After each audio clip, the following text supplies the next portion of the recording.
નમસ્કાર દર્શક મિત્રો, હું છું રૂપલ મેજીયા. સંપૂર્ણ ન્યૂઝમાં આપનું સ્વાગત છે. દાંતીવાડા સરદાર કૃષિનગર યુનિવર્સિટી કેમ્પસમાં એનસીસીના આશરે 400થી વધુ તાલીમાર્થીઓની સાથે cyber crime police station Palanpur દ્વારા સાયબર ક્રાઇમ લોકજાગૃતિ સેમિનાર યોજાયો હતો.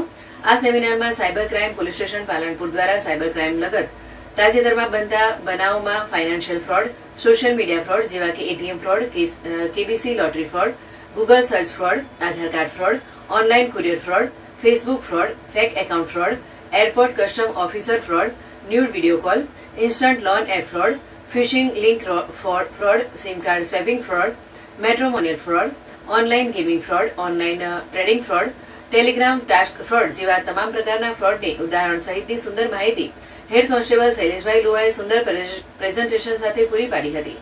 સેમિનારના અંતે 3 વાત તમારી 3 વાત અમારી અંતર્ગત ઉપસ્થિત એનસીસી કેડેટ્સના પ્રશ્નો સાંભળીને નિરાકરણ લાવવામાં આવ્યું હતું અને જો કોઈની સાથે સાયબર ફ્રોડ થાય તો તાત્કાલિક સાયબર ક્રાઇમ હેલ્પલાઇન નંબર 1930 પર કોલ કરીને કમ્પ્લેન્ટ નોંધાવવા તમામને વાકેફ કરવામાં આવ્યા હતા.